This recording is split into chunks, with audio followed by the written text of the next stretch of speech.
You have to hand it to them, Jeff. 6 titles in a row. They are like our Chicago Bulls with Michael Jordan. And David Havili said after the game to you, Mills, this is what dreams are made of. They are a great team. World-class performance in their most difficult stage. They weren't at home. They rose to the challenge. They did everything they needed to do. Clearly well prepared, clearly well coached, Mills. They went out and delivered, and they're big players, and they had plenty of them. I don't think there wasn't a player who didn't deliver on the night, and that tells you how good this side and how good this environment is. Oh, it was an onslaught right from the get-go, and it's interesting talking to Scott Barrett, and he was quite nervous, you know. Like you mentioned, the fact that they had to come to Auckland, they're away from home, this is new territory in terms of a final, but everyone was on the same page, and they had real self-belief. What they were going into, they were going to come away with the goods. I mean, there was a period there when the Blues really defended, and you thought, man, if they could hold on, it could possibly, the momentum could swap the other way. But JK, they were just on a different level. I think the disappointing thing from a Blues perspective was actually Sam Lock. We spoke about it all week, didn't we? We spoke about Sam Whitelock having something up his sleeve, especially from the line-out point of view. And it started there, and the Blues didn't really deal with it. And then we saw some of the old habits coming in, like pushing that past Goldie, where they were trying to create something instead of being patient. I can't remember them having the ball with any sequence of play where they didn't make a mistake until the second half. And that's just pressure. That's just, you're waiting for a final, you get there, and then it's not what you expect, and you've got this juggernaut in front of you. So I thought there was some really interesting performances. I thought Whitelock was outstanding. I thought Scott Barrett, after his red card, was a little bit tentative, but last night he got back to just that really devastating, really tough play at the ruck. So for me, it was a real game that you talk about, setting it up front, We talked about it last night, and we'll talk about it for many weeks to come in regards to their performance being based on the back of one thing, and their line-out defence was the one factor that the Blues didn't counter.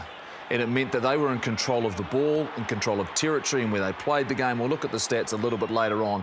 But bottom line, the Blues were never in a field position and were never in control of possession to get their game going. And this is the thing that probably was disappointing, if I'm thinking from a Blues perspective, is the fact, what have the Crusaders done in all of their title reigns? They focus at the source. And the source of the game is the set piece. Yep. Whether it be the line-out or the scrum, pure and simple, Mills, that's the fundamentals of the game. That's where you have to start and prepare for. And when they put pressure on here at source, it just takes you right out of their game. This is where they were remarkable. And you talk about being on the same page. They were on the same page as the Blues line-out. And this is where this game, for me, was won and lost, because the Blues were never in it the moment they couldn't control possession. How did they not see that coming, though?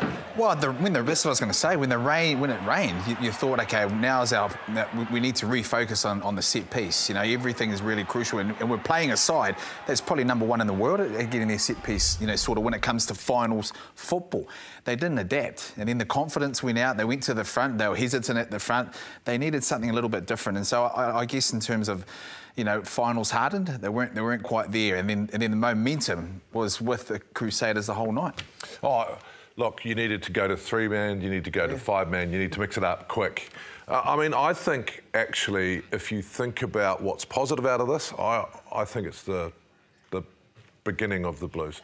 I remember in 1983, we went down to Canterbury Country. We were probably the favourites, and they just pantsed us. It was unbelievable. And we came back in 85 and won it. But that was the right, we're actually not good enough. Yeah. And you've got to keep working hard. See, Kirstie, I look at this, though, and I look at this Crusaders group, and Bryn Hall is the only piece of the puzzle that's leaving right now. Pablo Matera's... Oh, Pablo Matera as well, but it's not like they haven't got an Ethan Blackadder coming back next season. So how do you not see them winning another title already? Well, it's not winning a title, but being the same side, being the team that goes into this situation, they'll be in part of the playoffs going forward and incredibly difficult to beat. And the fact that they have transitioned through some great players, but you think of the guys who didn't play this season. No Joe Moody. In fact, Sam Whitelock missed games. I just look at this, and they are a remarkable franchise who continue to set the standard. Yeah. And once again, in 12 months' time, we could be sitting here once again talking about a fantastic, fantastic season. Yeah, well, I think they've set the standard, and but other teams are rising. I think the Blues have had an amazing season. They're getting better. They will be hurting like crazy. And I think that when someone sets a standard, the Auckland team probably did in the 80s, then the Canterbury team took over, and the Crusaders have been setting the standard for how long, Mills? Probably 20 years now. So other teams are now going, right, the Blues nearly got their season right, and they didn't get the last week or the last 80 minutes. The Crusaders probably had their best game last night, and the Blues probably had their worst.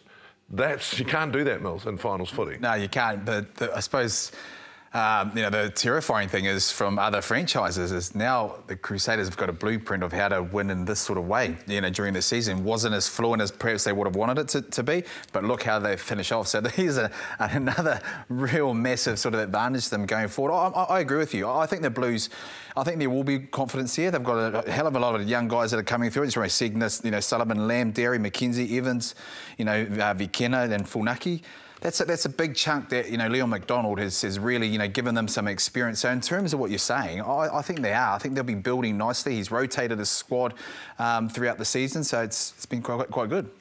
Did we miss Patrick Tuipulotu?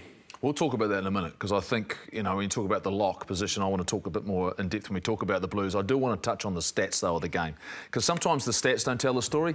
These stats, they tell the story of this. Ooh! Yeah, and pure and simple. Take them down straight away. Look at that. You won't have to suffer too much longer. You won't have to suffer too much longer. But bottom line, you don't control possession. You don't control territory. 8 minutes and 47 seconds in your own 22, Mills. If you're the Blues, that's the sort of dominance you talk about. In fact, they did well not to get beaten by more. Let's be honest. There were 4 or 5 tries. Lester Whanganuku probably scored in the first half. It just, you didn't see the grounding on the grass.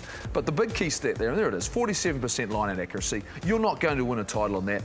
They go from making 220 plus tackles one week to 115.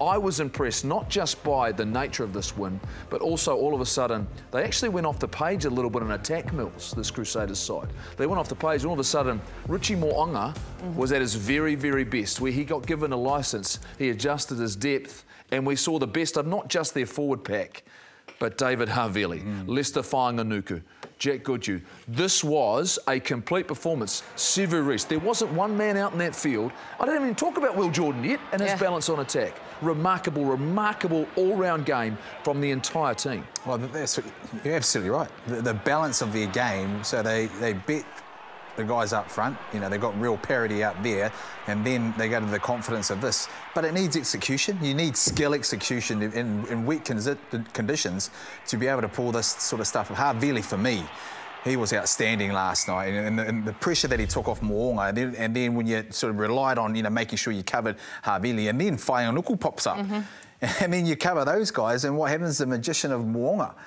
He comes out of nowhere when he's under pressure. So threats all around. But the way they went in there, the coaching staff, you've got to take your hat off to them as well, because, their game plan was right on point, even to their kicking game. I mean, they beat the Blues at that as well. Outcoached, weren't they? Leon McDonald said it's like they had our playbook. It's like they knew where we were going. Jake, I got to ask you, did they get the selections right? When you think about what they had coming off the bench, now I'm not sure where Dalton Papali'i was health-wise going in, but he was fit to play, and I know the decision was made late. But Carl Tunukuafe, Luke Romano, Ofa Tuangafasi, should some of those guys started? Did they need more options? You talk about line-out time. I'll just throw this to you, fact. They didn't have the opportunity to change their line-out because they didn't have a line-out jumper on the bench. No James Tucker for this game. I look at this, did they get their selections slightly wrong? Oh, retrospectively, possibly. I probably would have played Romano just because Whitelock's coming and he's going to throw. But he's not a line-out jumper. Yeah, but it's not often that. It's the calmness under pressure. Like, I understand the stats, I get all that, but there were moments for me. Like that try just before half-time, Mills, was a moment where the Blues, actually, you go in at half-time and it's 3-0 and they've thrown everything at you. 6-0, you're right. 6-0, sorry. Yeah. So the Crusaders we just threw everything at them and they kept us out. But that try just before half-time, they did win those moments. So I think it's about pressure. And losing the line out is not about what you do. It's about someone being really calm in there. Romano going and push someone, and slow it down and start confusing it himself. What we did is we just went from line out to line out, hoping it'd get better. So I think that was experience. I was really surprised that when Offa came on, the front row, got pumped a wee bit. I don't know what happened there. I thought Sam Knott came on, and normally he does a decent job, and he made a few errors. So there was just a whole list of things that didn't go their way, and that's pressure, I believe. Mills, the changes in the midfield, though. Taking off Roger Tuivasa-Sheck that early, when you're thinking to yourself, you need guys who can break a defensive line that has been the best in the last couple of weeks. Well, I haven't heard anything that he's injured. To bring on Bryce Heem, he's not necessarily going to break. If you want solid and you're in front, Bryce Heem's your man. Yeah. But when you're trying to break the line, surely you're leaving him out there. And I guess when you look at both sides, perhaps that does paint it. But one team all on the same page. The others, even when you come off the bench, what are we actually trying to change? You bring Bryce Heem on. I know that we went over the top to over the line out to him as well to try and change that. But that's still quite risky, and it was slow ball because it was lobbed. When you take Roger Tuivasa-Sheck off and then bring Romano in there, what are you actually trying to come up with to try and beat this? So, and then when the guys go out there, they play like individuals, and I think they're right off their own. Don't get me wrong, they were trying. They were going to go out there and try and spark something, and Dalton Papali almost did. But unfortunately, it almost looked like there was nothing they were going to go to next after they're bombarded by a Crusaders outfit. Can I ask you a question, JK? You talk about... No. I'm going to ask you a question. You said it was I've had enough of You said it was their questions, worst performance of the season. What about Crusaders. the week before? No, for the Blues. You said that was their worst performance of the season. Did they have momentum on the back end of their year going into the final compared to the Crusaders, who, after they lost to the Waratahs, for me, were dominant? They started winning by big margins. They started controlling their destiny. They started to bring all of their players back into the fold. The Blues, I think, in the back end, I don't think they were playing at their best. And maybe if you look at the course of their season, you go through all of their results, they were lucky to win a number of games. They held on against the Force. 2 drop goals, one against the Brumbies, one against the Waratahs in the final moment. For me, I look at it and go, you know what? Was this in some ways about coming in and knowing exactly how to time your run and the final 80 minutes of the season? No. Go on, get me if you can. No, the answer is that this young Blues side have never lived 12 games in a row winning. They've never been in a semi-final that they won by 1 point late. They're living this experience where they're going, wow. Whereas the Crusaders, they've been doing this for 20 years. They know they've got enough experience to go, actually, we lost against the Waratahs. I bet you the leaders stood up and said, you and you got to pick your game up. Whereas the Blues are sort of living this, wow, we're in the finals. Wow, we're winning. Wow, we're unbeaten at home. Wow. So they're actually not actually going through the game in itself. And they're winning moments. They go down to the Crusaders and they win down there. Now, if you look at it coldly, the Crusaders were coming back hard, right? And thank God the clock ran out. But they're just living these moments at the moment. So they're not even thinking about it. Everything's good, right? When you're winning like the Blues have, when you haven't won like that. Well, you've got to recognise, though, when it's not dominant, though, and when you're not controlling your destiny. And I come back to the fact But you don't know your destiny, mate. That's the issue. You don't know your destiny. Well, they thought their destiny was to win a title. I actually think when Leon McDonald looks back at it, he rotated his squad, the majority of the season. I just don't think they had sort of that settled side leading into the finals. Like when you look at before the quarterfinals, you had different props. Hodgman was there, Tunukuafe, then you had Tuangafasi come on. In the locks, Romano was still a starter. Is it Derry? Is it going to be Tucker? To even your flankers, Choate, and then you lose someone like. So when you're leading into that and you're chopping and changing, even right, when Nipololala comes in as a quarterfinal start to this week. You need settled. You need guys to be really settled. And I think when you go back to how he was rotating and trying to build a really big squad, to then go and do that, he was possibly hoping that, okay, I can carry that on right through the whole season. But unfortunately, in finals football, and it's probably, this is just my take on it, you need those guys to say, hey, I'm going to be the number one prop. I'm going to be the number one, lock, the number one flanker.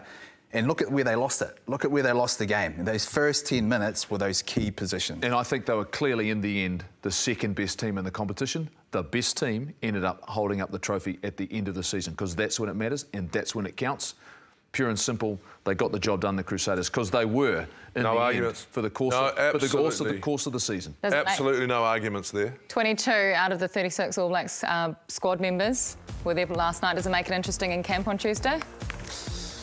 Well, they're in recovery mode. Oh, they'll get on with it. They're in party mode, the Crusaders. Yeah, they're in party mode, and deservedly so. Yeah. Deservedly so. Well done. For the first time to win that trophy, that'll mean a lot to them. It really will. Hey. It's amazing access right here in the dressing rooms.